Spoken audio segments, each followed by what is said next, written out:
welcome to our session, The Balance of Live, Virtual, or Hybrid Events for Cost Savings. I'm Emma Nuckman, and I'll be the moderator for today's session.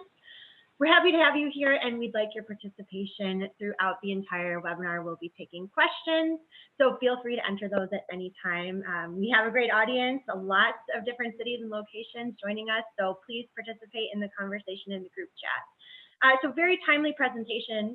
For many of us, this marks the 1-year milestone of purely remote working and making the shift from physical events to at-home virtual. So today's session will explore, what we've learned and where we're going. So I'd like to introduce today's hosts, Steve Marley and Bob Teggy.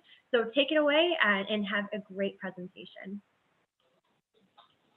Thank you, Emma, and welcome to all of our attendees. I'm Steve Marley.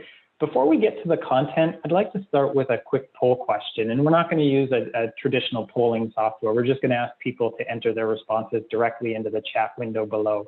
But if you could write in the chat, what is the one thing that you like most about virtual meetings? Go ahead and enter that in. I think this is an interesting and timely question to ask because ultimately, virtual meetings are not going away. If we can break down what we have on the slide here into 3 categories of time, it's really what is going to happen in the short, the medium, and the long term. And the first one is in the short term, as a result of some of the COVID complications, we don't believe that a return to live will be a step function. It's going to be more gradual, and this could be a byproduct of geographic or governmental requirements that come into play. Bob and I were talking to a colleague in the industry, and his company had actually started having large in-person events in China several months ago. That's certainly not going to be the case in the United States for some period of time. And so it will be gradual. The second in the medium term is once live events are fully permitted, many people won't rush back. I'm not convinced that attendance will return to the pre-COVID or pre-pandemic levels. A recent Harris poll surveyed 2,000 people, and they asked them, at what point in time would you be comfortable attending a mass in-person event, large-scale in-person event? And they were using a sporting event as an analogy. 60% of the people said they wouldn't feel comfortable attending these types of events until herd immunity had been reached. I believe even after herd immunity is reached, there's still going to be people that just aren't comfortable in large crowded areas. And so we can expect that our live events will probably still not be fully populated to the extent that they were before. And third, in the long term, virtual channels provide some unique benefits. Now, when I think about what has happened over the past year, as Emma was just describing with the work from home and lockdowns that started to come into place, if I think back 12 months ago, companies basically rushed to transition their live events to virtual. 9 months ago, companies began thinking about a return to live. In fact, we had surveyed a number of organizations about a month after the lockdown started, and we asked them when they thought they would be returning to virtual. Most of them suggested somewhere in the August-September time period. 6 months ago, what we saw was confusion and uncertainty because clearly we weren't going to be back to live in the time period that many people had thought. 3 months ago, there was a shift, where now we started hearing more and more companies saying, we've been doing this virtual thing for a while now, and we're starting to actually see some benefits. We're starting to get a little bit better at it. As a result, there's a growing recognition that future meetings, events, conferences, they're not going to go back to the way they were. Now, what should you do about it? So when we think about 4 things that each organization should consider, first and foremost, embrace the change. Don't think of virtual events as a necessary evil, but rather as a tool that can help you achieve something different. Second, develop some channel-specific approaches. Specific meeting objectives might actually be better suited in different channels, and we're referring to live versus virtual or digital channels as different approaches. And there could be benefits that you can achieve in one channel that you certainly couldn't achieve in the other. Third, consider an integrated hybrid experience. Now, an interesting thing that we've uncovered as we've talked with a number of companies is the definition of hybrid is consistently inconsistent. I've talked to many organizations and there isn't one single definition that everybody applies. The one thing to keep in mind though is if you are going to do a hybrid event, keep in mind that you're going to have virtual attendees and you're going to have live attendees, and how do you create an experience for both of them that is equitable? And I'm going to cover that topic in a little bit more detail a little bit further on in this webinar. And last, assess the cost-benefit trade-offs. There are different cost structures for live versus virtual meetings, but there's also different value propositions for each. And Bob is going to get into this in a subsequent section as well. Thank you, Steve. Oftentimes when we think about meetings, we think of them in terms of meeting types. I want to have a sales meeting. I want to have an ad board. I want to have a speaker program. This has been a very effective and efficient way for us to execute meetings in the past. It gave us an understanding of who are the attendees that should ultimately be there. What should my event feel like? What's the general cost of this specific meeting? But COVID has changed a lot of these to virtual. And organizations are starting to ask questions in the future, which of these event types should stay virtual for when we can? When this question comes up, we often pivot away from this idea of meeting types, and we pivot more to the idea of meeting purposes. What's the intent behind us gathering? What's the objectives? What's the behaviors that we're looking for attendees to do differently going forward after the event? We've engaged with organizations and looked at different meeting types, and our general framework is there's 5 core purposes for why we're specifically having a meeting.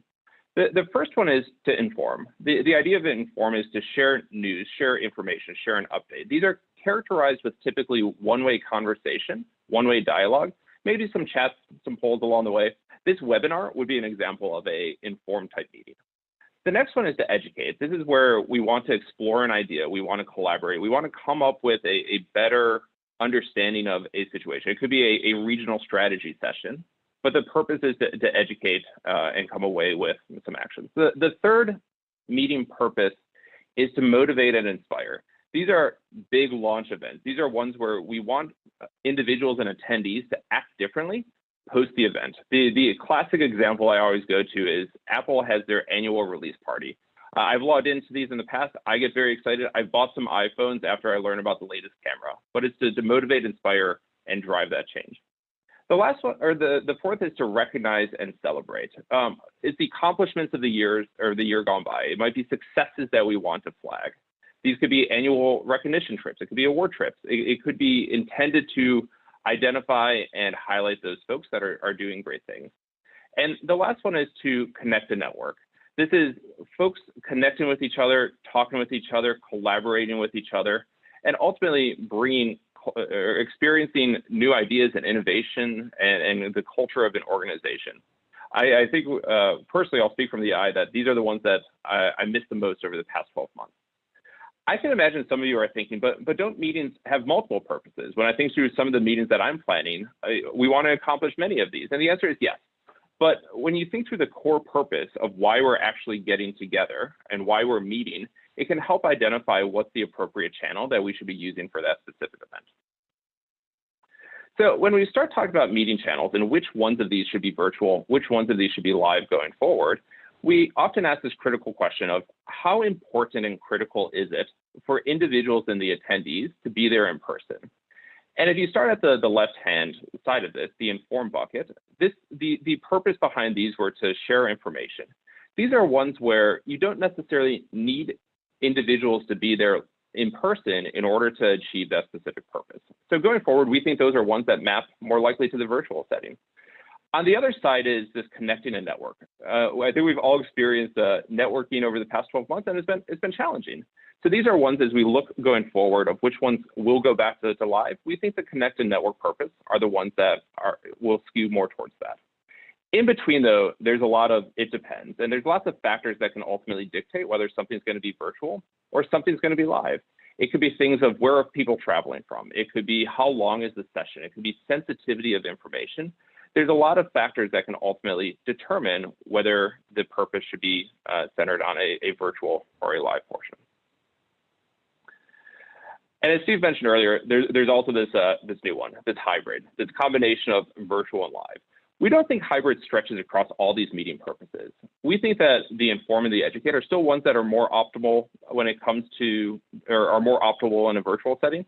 But we also acknowledge that we think hybrid can enhance the ones for motivate, recognize, connect, where we can broaden our audience, broaden the reach that we have, and be able to engage many more people than we otherwise would in a traditional live or face-to-face setting. So when we're thinking about the right specific meeting channel for a meeting, cost needs to be a consideration. In the past, this was a fairly straightforward conversation in which we had face-to-face and then we had virtual. And virtual was often considered to be the more cost-effective way of delivering meetings. But the past 12 months have redefined how we think about those specific trade-offs. So on the left-hand side, the more cost-effective side, we have virtual. In a pre-COVID world, this was often assumed to be very low cost. Just turn on a Zoom meeting. And it was assumed to be that way because it was perceived that it had very low value. The survey that Steve mentioned that we conducted in April of last year, we asked the question, how effective are virtual meetings relative to a corresponding face-to-face with similar intent?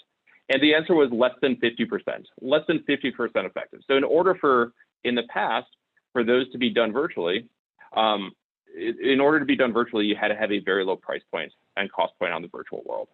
But the past 12 months have changed two things dramatically when we think about virtual meetings. The first is we're much more effective at them.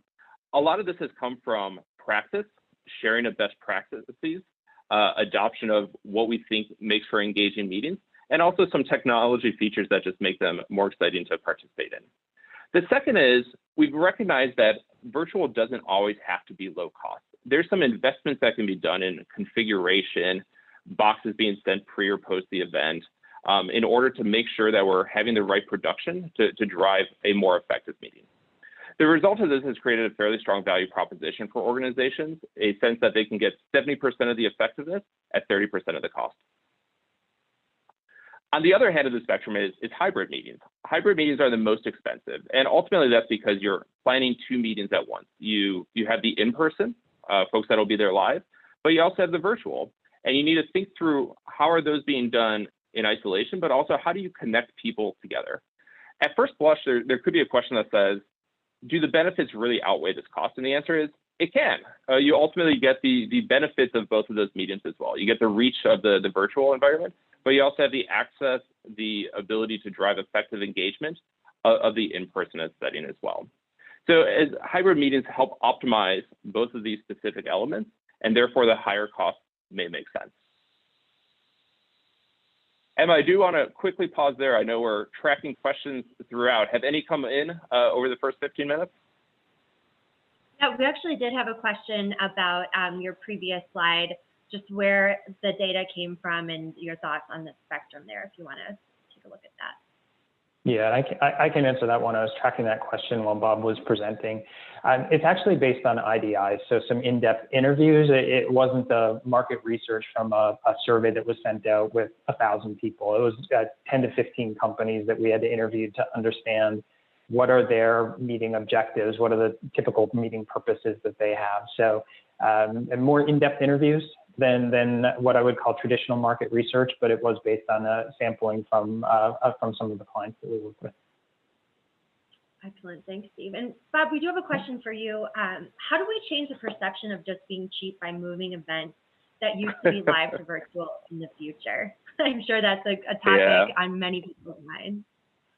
No, it's a great one. And Emma, when we think about virtual, there's obviously a cost element that goes to it, but there's also a lot of benefits that we've all experienced over the past 12 months. It's the ability to not have to hop onto an airplane and spend that time at airports, the delays and so on. It's the ability to be able to be engaged in a different way with individuals along the way. And it's also just recognizing that purposes of meetings are different, and there's not a one-size-fits-all model that should be deployed. And it's highlighting some of those benefits and some of the drivers for the decision, more so than necessarily the cost element to it. Yeah. Exactly. And the cost is an interesting tie-in here as well, because the cost of virtual meetings and events is often dependent on the tech cost. As Bob mentioned, you don't often have the travel, accommodation, food and beverage, the typical cost drivers of a large-scale event. And so when companies first shifted to virtual, there was definitely an approach that said, we can save money here. But the recognition came relatively soon afterwards that there was still an investment required in technology to create a compelling virtual event. And that technology cost is is not trivial in many cases. But with that being said, one of the questions that I often received in 2020 was, what technology should we use? And I wanted to caution that effective meetings are not the result of, or not only the result of technology. Technology is certainly an important element of it. It's foundational to these types of virtual meetings and events, but it's not the only driver. And the analogy I would give is, think of a digital camera.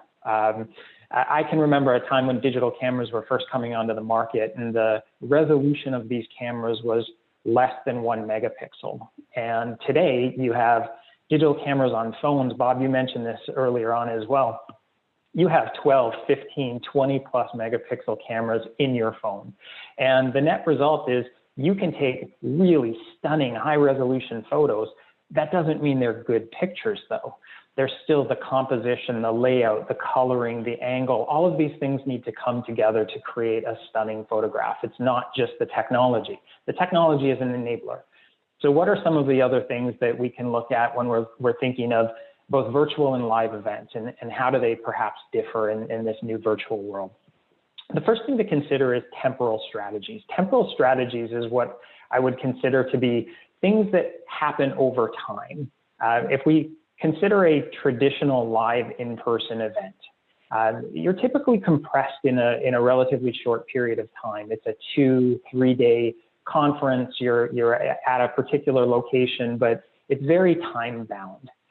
Whereas in the virtual realm, I think we all recognize that you can't have 2 days of meetings, for example. You can't necessarily have people captive staring at their computer screen for 8 hours a day. That's just not going to happen. So the temporal strategy there is, how can we deconstruct the meeting and spread things out over time? So rather than being in a concentrated period, we bring some things forward. And this is a great opportunity for us to look at some of the meeting objectives Bob mentioned before.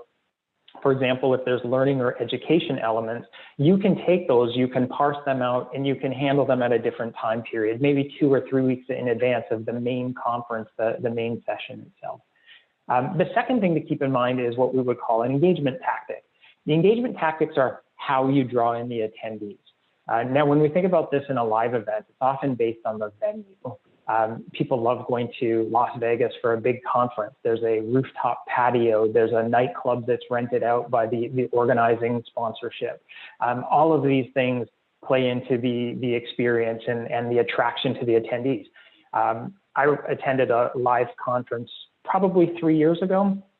One of the sponsors was introducing the keynote speaker on stage, and this sponsor had a tech company, and as the curtain parted, out walked a 20-foot tall holographic Tyrannosaurus Rex.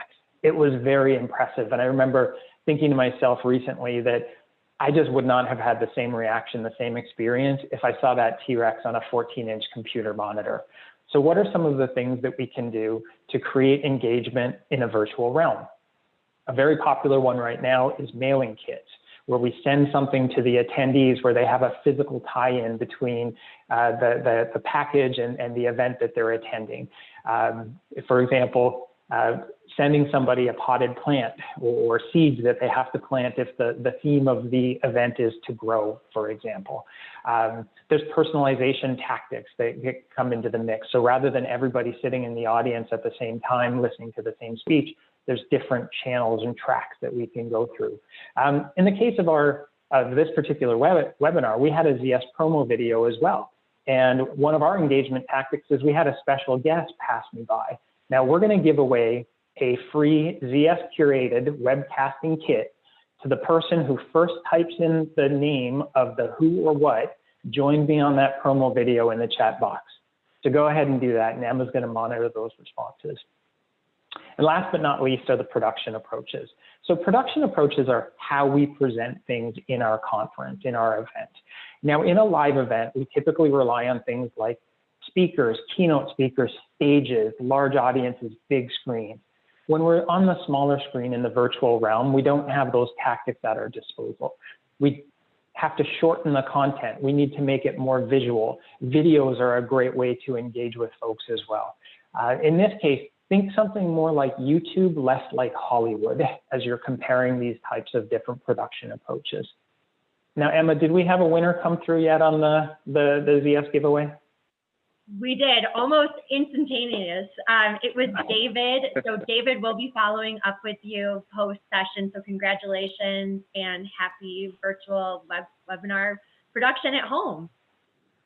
Excellent. Congratulations, David. We're glad that somebody actually noticed that as well. Now we can see some of these different illustrated at play literally in how sporting events are set up. So if you think about your typical sporting event, whether this is professional and college, something with some scale, generally speaking, you're going to have the live event. And a live event is a very unique experience. Many of us have probably attended some of these. You have 60,000 screaming fans, the energy, the ability to say, I was there. In fact, it's interesting to hear sporting events that had capacities of 60,000 people, they survey folks afterwards and they find out that 250,000 people claim that they were there in person. So people want that experience. They want to be there in person. But live events can be expensive. They can be cold. If anybody has ever attended an outdoor football game in December, like I have in the upper Midwest, it can be a chilling experience. The seats can be uncomfortable, and dare I say it, in some cases, between the action, it can be a little bit boring. Now, the virtual side of the house is what happens when you're watching the game at home on TV or on your computer. There's benefits to watching the game at home. You have slow motion replays. You have commentary to understand what's actually happening, some of the nuances of the game. There's the comfort of a good chair, the ability to converse with some of your friends, just to name a few. Now, when we think about sporting events like this, they are the true definition of hybrid. In this case, the game is analogous to the objective of the meeting, and the channels are how the production companies are actually delivering that message to you, either live or at home through virtual channels. In both cases, it's a much different experience, but both experiences are quite enjoyable. And that's ultimately what we're getting at when we talk about an integrated hybrid experience. How do you have the same event, the same message, create two very positive experiences for two different stakeholder groups? Yeah, I love this sports example. I was another industry I just saw roll this out was I was watching the Golden Globes a few weeks ago, and they had one host in LA, one in New York. There was a live audience with them, but then they had all the nominees and the audience viewing it as well.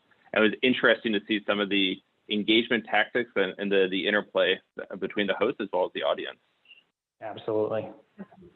And we had a question that came in, speaking of Golden Globes and also high production football games. What do we need to take into consideration when planning a budget for a hybrid event?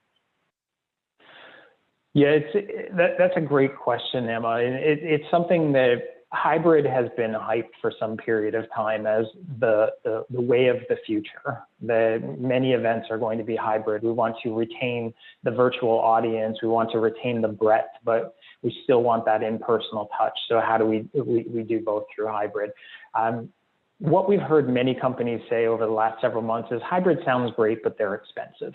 And in reality, they are going to be more expensive because there are elements of both that are in there. When we're thinking of budgeting, I would look at budgeting something in the neighborhood of 1.5 times the production cost and the cost of a live event as a standalone.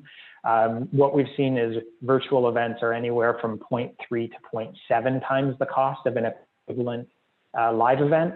The reason I don't think these are going to be additive is that there are going to be some synergies. There's going to be some people that don't attend the live event that would join the virtual. So maybe you don't need to plan for as large a number in the live. That would bring down the live cost a little bit, but increase your virtual. But I would say a 50% increase over the cost of an equivalent live event is a good starting point. Perfect. Thank you. All right. One of the areas that we're most excited about with virtual and hybrid meetings is the analytical opportunity that's opened up as a result of them. In the past, face-to-face or in-person meetings have scraped the surface with data and the analytics, but virtual events have digital footprints that'll enable so much more. Just to walk you through a few of the examples of what we're most excited about. The first one is attendees. What we're seeing with virtual and hybrid and more digital meetings is that we're getting anywhere from 3 to 10 times as many attendees for those specific events. And what this means is just we have more data points. We have more ways to understand. We have more the customer. We have more ways to understand what they're looking for, and ultimately develop tactics and strategies to engage with them differently. The second one is attendance. Attendance is a difference from attendees in the sense that these are the folks that we know are actually there. For anyone that's put on a meeting or event knows that this can be tricky in the live setting. It's a series of QR codes being scanned. There's sign-in sheets. There's having folks run across a booth at a Congress to track it for within some sort of iPad type of solution. Whereas we look at the digital aspect of this, it's much simpler. As folks log in, we know that they're there. For any late registers, we have an immediate understanding of who they are and the actual attendance for our events themselves. This has big ramifications when it comes to compliance and HCPs and how we're engaging with them. The third one is surveys. Typically in the live world, we saw a response rate of surveys anywhere from 20 to 30%. And this was the result of several factors, one of them being just a delay, one of them being after a meeting you depart. So there's a little bit of a lag between the experience itself and when the survey is out. But with digital, this is more real time. We can have it be instantaneous at the close of a specific event. And this is leading to much higher response rates when it comes to surveys and feedback on the specific event. And the last one is engagement. It's a little tongue in cheek, but let's be honest. Snacks and cookies are a great way to drive engagement in the live setting. Some of this was to get that networking, get that connection, get that brainstorming, but it was a way to get folks engaged. As we think through virtual and digital, cookies is defined a little bit differently. It's used to track attendees, and it tracks everything from when they're logging on, when they're logging off. Some of them have the ability to track whether they're multitasking by understanding whether they're using a different screen or a different function, if you will, on their specific laptop. So these are the insights, though, that we can use to measure engagement and therefore hopefully optimize and design better meetings going forward. So the combination of these and the expanded information available, we're excited in terms of the analytical abilities and ultimately being able to design more effective and engaging meetings in the future. Emma, in terms of content, that's actually all that Steve and I had prepared for today, but we also recognize we have a little bit of time left. Are there a couple of questions that have come up that we should flag and close with? Definitely. So one question just came in. Any thoughts on how we can keep our HCPs connected via virtual events? It's often they use live events to network with colleagues. Yeah, this has been a challenge since the start. The number one question that people were asking in the summer of 2020 is how do we create those connections? We used to use live events for meet and greets. Our HCPs like to have sidebar conversations, and so how do we replicate that? In a virtual event, the technology is lagging on this front. What we're starting to see is more and more entrants into the market that are designed to create that connectivity on a person-to-person basis. There's a few out there. ZS is developing one internally as well. It's called, and Bob is working on this, it's called Squinch. Our Squinch app is a way for people to connect inside a conference and have conversations through the app as well. And the way most of these applications work is people would register, they would make themselves available. So if you don't want to be disturbed, you wouldn't show as visible on the app.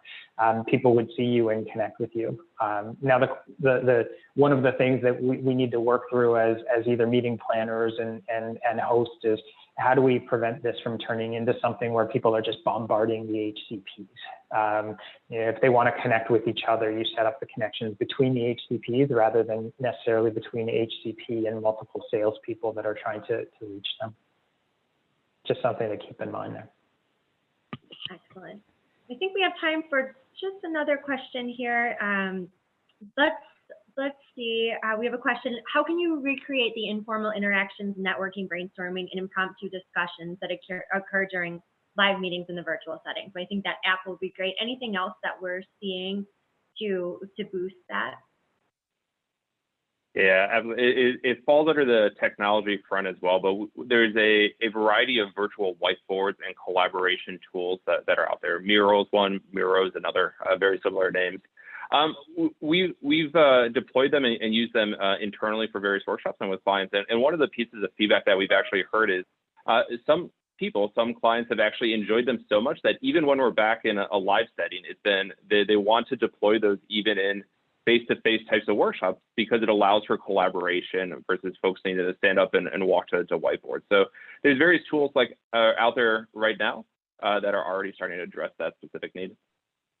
Excellent. So we did have a couple other questions that came in. We can follow up through email. We are at time. So big thank you, Bob and Steve. Excellent presentation. And thank you to our audience. I hope that you found this informative and you can put it into action. So there will be a brief survey that pops up on your screen after the session. If you could participate, that would be appreciated. And we hope you can join us for our next webinar, Digital Transformations of the Commercial Mode, Getting the Technology Right, which goes live on May 10th. So thank you so much, Bob, Steve, and our audience. Have a great rest of your day. Thanks, everyone. Absolutely. Thank you. Thanks, everyone.